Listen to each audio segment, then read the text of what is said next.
Welcome to Outside the Box with Ascendia USA, a podcast educating U.S.-based e-tailers on international shipping topics and how they can expand their global e-commerce footprint.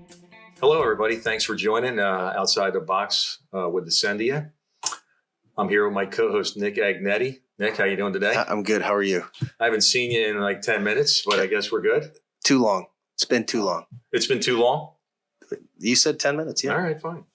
This is going to be our fourth installment of this podcast, right? Yes. So we're going to talk about the challenges that our e-commerce shippers are seeing with the top three, I guess we would say, markets? Yeah, I think officially official title. Challenges in cross-border shipping to the top three e-commerce markets. You read that from something, didn't you? I couldn't tell you. Listener would never know. Okay. That's for sure. They might know. I don't know. A viewer may know, but a listener will never know. Wow. So when we're talking about them, what are the three in order? Let's go. I had an order, but you have a different one. Give me yours. Go ahead. I think Canada. Yeah. I'll say UK. Yep. Australia. Yes. So when we look at a US-based podcast, US-based logistics company, when we're talking from the perspective of top three e-commerce markets for us, right, it is those three countries, by far. If we were to look at a worldwide list, it's going to change a little bit. But for the listeners and for everybody else, we're focused here, obviously, at Ascendia USA on U.S. outbound. And right, that's where our perspective and our thoughts and what we're going to be discussing today is coming from, which is, again, focused on Canada, Australia, and then UK. And I kind of messed up my own order there, didn't I? It's okay. Okay. Thank you. I'm fine with it. Okay, good.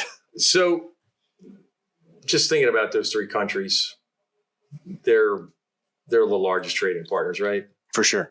So there is each country presents some unique challenges, some great opportunities, right?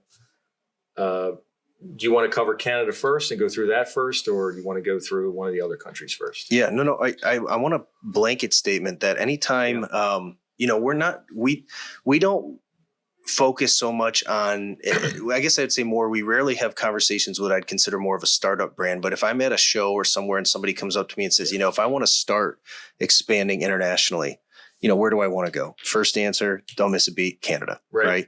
But if you look at UK, Australia, and Canada, what's one of the things that they all have in common? They're all English speaking.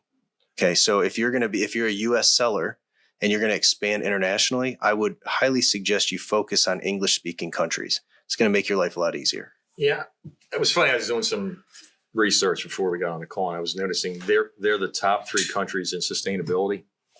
Oh. And their customers are very focused on, environmentally sound companies like ourselves who are carbon neutral and up to, one of the leaders in the sustainability in our industry. But I found that surprising in the fact that a lot of the customers are, I would think that most of younger demographic, but most buyers in all three of these countries are very concerned about that.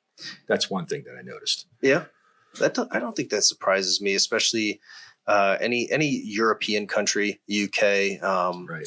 And I know that Canada is a very, very diverse country.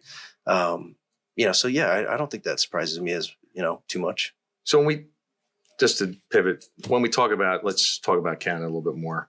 So from a customer's perspective, we were also talking about size and scope of customers a couple minutes ago. And mm-hmm. I wouldn't think any of the challenges are different from anybody else, depending on their size or sales.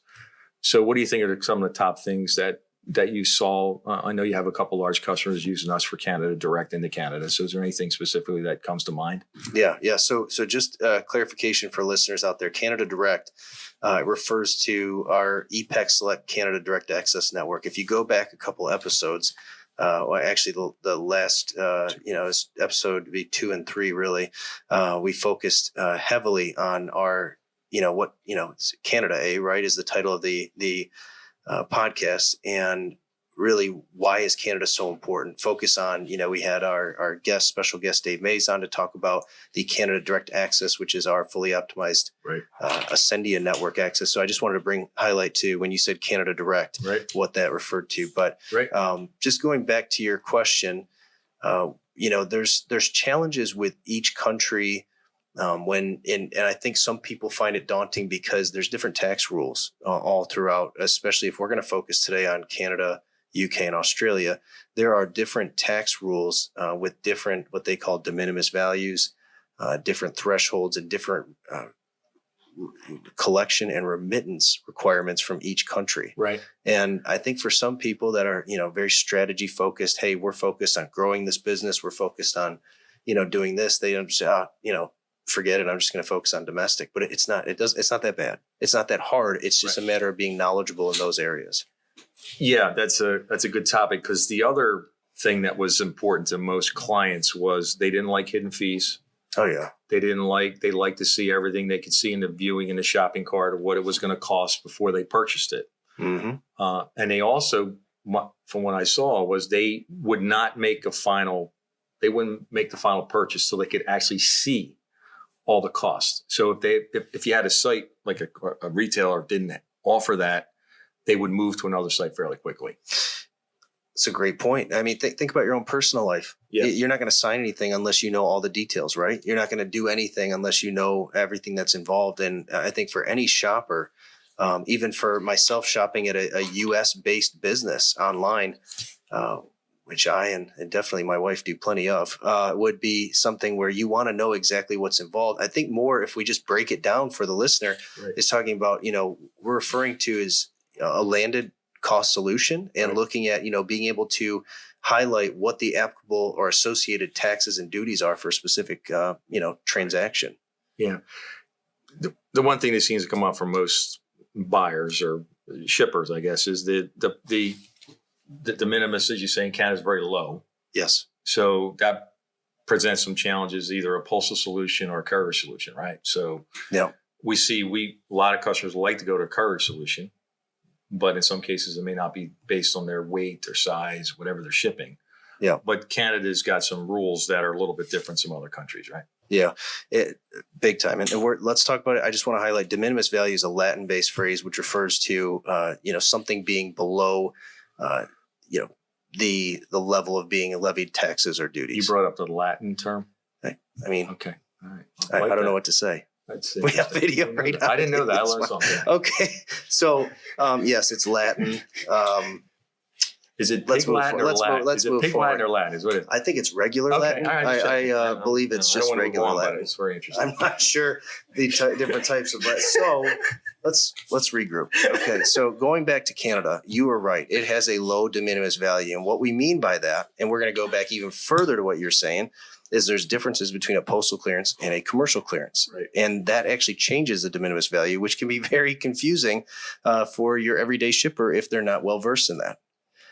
So, I mean, we know that if you're doing a postal shipment into Canada, the de minimis value is 20 Canadian. Yep. And then if you're meaning anything under 20 Canadian, you will not pay duty or tax. Anything over 20 Canadian up to 150 Canadian, you'll pay the applicable tax based on the destination province. Anything over 150, you pay duty and tax. Yep. Now for commercial, the 20 goes up to 40. Right. And right now with the conversion rates, currency conversion rates, it's like $26 US. It's rough. It's rough. For 40, it's rough. I think last time I checked, I'm not trying to correct you at all, but it was 29.65. I mean, hey, getting specific here, but and then when we get up to the 150, I think it was around 118 or something like that. It's real low. It's great. It's just a crazy conversion. So what we mean by that, though, is that if you're sending in, let's say, a pair of socks, and the socks are, 21 US, right? Something like that. The reality is you could very well be assessed taxes based on the destination province, whether you ship something postal, but 100% if you're going to ship it in via commercial entry, or nothing if you're going in commercial entry. Okay. Now, anything over that, obviously. So if you ship something that has $50 US value, you can see the difference there, assessed based on postal, commercial, you'd definitely be assessed there.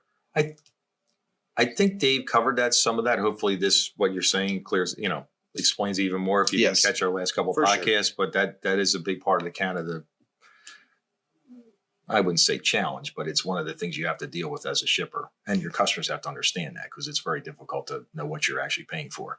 100%. And it's I think we've got a lot of ground to cover here. And who knows what our production team's going to cut this down to, maybe nothing, you never know.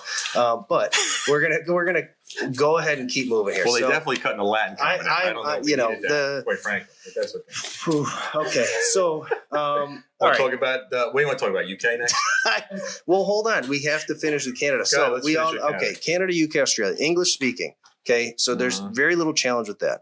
Canada, though, if you look at it as a landmass, it's a huge country. Right. So when you're looking at where if you're a shipper, if you're a mid-market or even enterprise level shipper, and you have multiple warehouse locations, if you're going to come in from what they call West Coast induction, you're looking at stuff coming in up in the Calgary, maybe Vancouver area. East Coast is most likely going to be going in through Toronto, and so what that means, you have to manage transit expectations and expectations for the customer in terms of when they expect delivery and what, type of services and everything that you're going to provide to be able to meet those expectations.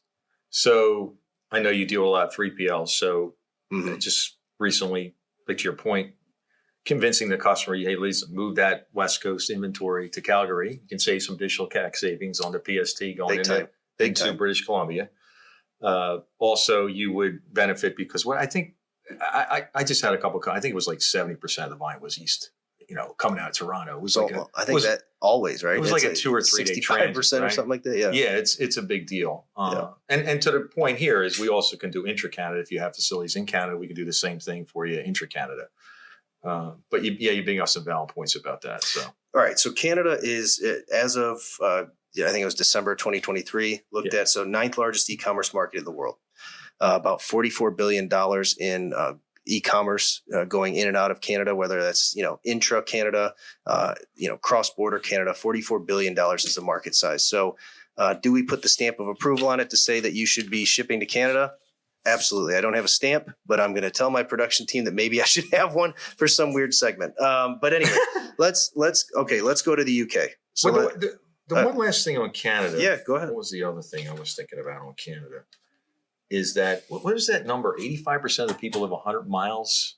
Yes, that's it. That's an amazing stat that they don't live that 100 miles from the U.S. border. Yeah, that's so. If you're thinking about that market, it's a pretty saturated in the higher density areas, right? Yeah, I mean, as a native, born and raised Metro Detroiter, Detroit Lions fan. Mm-hmm. That's right. Yeah, that's well, hey, let's edit that out for sure. So Canada is to me, it's when you go over to Windsor, it'd take you 45 minutes. You know what I mean? So that's to me, it's like it never was really a thing, but I can look at other people talk. When I talk to them, and it's an actual topic of conversation. Oh, to Canada, and I'm like, Canada. I'm like, yeah, people come from Canada to go to church in Detroit. You know what I mean? It's a real thing. So, okay, let's pivot. Be sure to come back April 17th for part 2 of this podcast. We'll continue the conversation, discuss shipping to the UK and Australia. Thanks for listening. If you want to support our podcast, the number one thing you can do is share it on your social media and tag Ascendia. That helps us get the word out, and we really appreciate it. Be sure to subscribe and download our podcast. If you want to learn more about today's topic, email us at ecommerce.usa@ascendia.com and check back frequently for new discussions on e-commerce shipping to Canada and worldwide.